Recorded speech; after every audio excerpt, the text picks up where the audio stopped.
Okay guys, Mike Lambert here on Money Mike, and about a week ago I really wanted to do a podcast. I didn't get around to it, but I ended up having a lot to talk about, and I do not have my notes with me, so we're just going to fly at the seat of my pants, by the seat of my pants. Anyways, so a week ago I would have been talking about like IPOs and stuff, and if this is going to be a long-term thing, I probably should have done that episode a week ago. This last week we had DoorDash, we had Airbnb, and we had a few others like I.II, AI. I've had my radar on PLTR and a few other ones. So I think it's HYFM off the top of my head. That's another one, IPO this week. And then PubM. I kept saying PUBG because that's a big Asian company, I believe. But it's PubM, which is a ad-based company that also IPO'd this week. And we have two more IPOs coming this coming week. One's Wish and one's Upstart. Wish, we know the app, but that doesn't mean shit, really. Because, I mean, DoorDash, it's like, oh, yeah, it's going to be big. Because everyone knows DoorDash, especially because of this pandemic. But, anyways, you got to be weary on these things. And this last week, I did not buy any DoorDash. I would have gave advice a week ago, so you got the proof.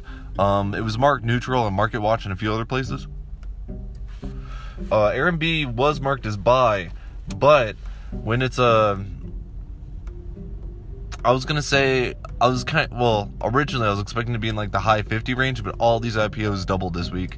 DoorDash was like 170-ish, pushing 200. Airbnb debuted around 150, and to me that's crazy. As far as DoorDash goes, I would not buy it. It's hyper growth because of the pandemic partly, and that's coming to an end, and now we're going to be focusing on vaccine. So as a stock, I would not buy DoorDash at all. Airbnb, on the other hand, it might take a hit right now, but hospitality's coming back, and I would say that's a good long-term buy, not a good short-term buy. My best return this week was 40% off of AI, which is C3 AI, which is a tech sector, and that's pretty awesome. So I'm not sure if I covered it in the last episode, but I'm going to give you a little rundown. This year is 2020, and I opened my first brokerage account in 2012. I was at the time I was working at Walmart. I was hanging out in the break room on lunch. The TV came on. They were starting to talk about Bitcoin in 2012. It's the next big thing. I want to say it was roughly like $30 for a Bitcoin back then, but I had no idea what that was or how to buy one, get one. Everyone was talking about mining, so everyone that mined back then and kept it, they're not too concerned about listening to these podcasts these days. So anyways, I started a brokerage account, and within 3 years I was dabbling on penny stocks, and I was making nice returns, like 100% to up to 1,000%, so either doubling to times 10ing my money. That grammar sounds so wrong, but you never hit it completely high. I always sold around 6 times on 7 times, so 600%, 700% off those penny stocks in 2015.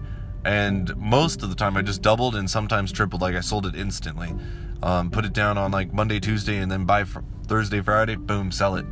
That was my original strategy. It was going really well. One of the reasons it didn't fully work out for me is because here's another rule: don't spend your money. I bought a race car and all sorts of stuff. So yeah, if you're going to invest, just keep investing. Don't dip into the money. Whether you're playing the short-term game or you're doing the long game, just do not spend your money. So, anyways, DoorDash is slightly down. I bought it like 1 to 5% high, and it's about 5% down from where I bought it. It's probably a little lower because the extended hours. But this is good stuff. There's a few guest stars. I'm not going to name names, but one's family, he went to trading school. He knows all about the candlesticks, and I learned a lot about the candlesticks this year. I have a few friends that do options, which I have not dabbled in yet. Dabbled in a lot of stuff. A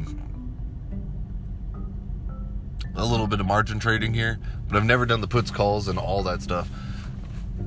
So, but I would love to guest star one of them so they can teach me and you, so we can like do this, because I learned this.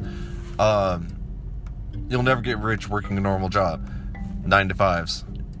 You get paid per the hour, and no matter how you cut it, you'll never get rich off that. You need to do one of three things. Real estate, that's one. It's just money that grows. You buy the house, boom. Let's say you bought it for $300,000. Keep it a little bit, 5-10 years, depending on the market's doing. Easily $450 as of late. My perception, I'm from Colorado, my perception is as of late. So like the last 10 years, the way things grew. If it was by that standard, that $300,000 would be $600,000 within 10 years. But plus that, if you rent it out, boom, instant income. Before I get to the small business part, investing. I mean, even when I've independent contracted, I've pushed $50 an hour sometimes, but it's not a steady thing. Even trading all the time is not a steady thing, but it's definitely one way where you can be like, yeah, I made $1,000 this hour. Just, man, easy. It's not that easy, trust me. That's why we're gonna have these podcasts. We can talk about all of it, and maybe there's gonna be some good information on season 2, episode 5. So just stay tuned. And oh yeah, so we've been doing some crypto on Thanksgiving. Well, I hopped into crypto as we were approaching Thanksgiving, so I had a nice return right there. I managed to sell. I guess I got kind of lucky. I was moving my money over to the stocks, but then there was a crash over on the crypto, and I mean, I'm talking Bitcoin, Litecoin, Delo, Stellar Lumens, all of them. But there's a crash over there on Thanksgiving. It went down in like a day. I want to say maybe 2 days, but that, I believe, was like a 30 to 50% return if you bought after that and let it come back up within a week. And then as of late, there's another crash, but it looks like we're trying to climb back up there. But you know, the whole game's risky. It could pull a 2017 over on the crypto, where it's like on Bitcoin, $17,000 today, and I forgot what it was, but it dropped to just a few hundred after that, or a low thousand. So it is risky. When do you buy? When do you sell?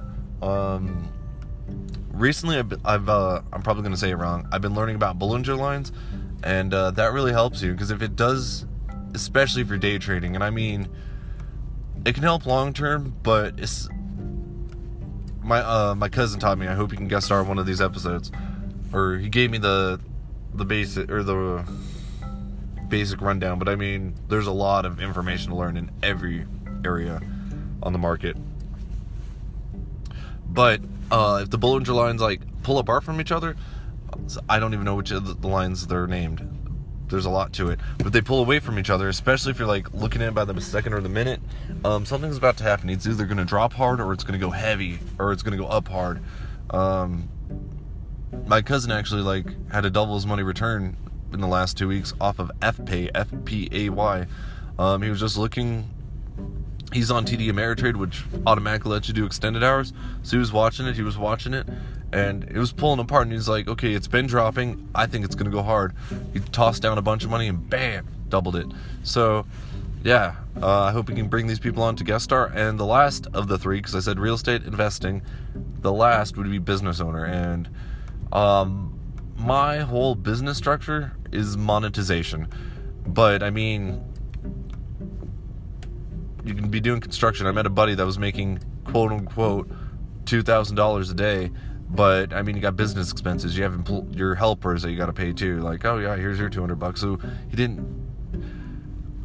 I mean, I used to own a trucking business, made $12,000 a week, but I had fuel and maintenance and stuff, so it's not exactly I was making $12,000. So, but it was still a lot more than a normal job in both those regards. So. This is going to be the Money Mike Show, and I'm Michael Lambert, and I'm just going to try to stop by a couple times a week and give you heads up. I hope you stay tuned.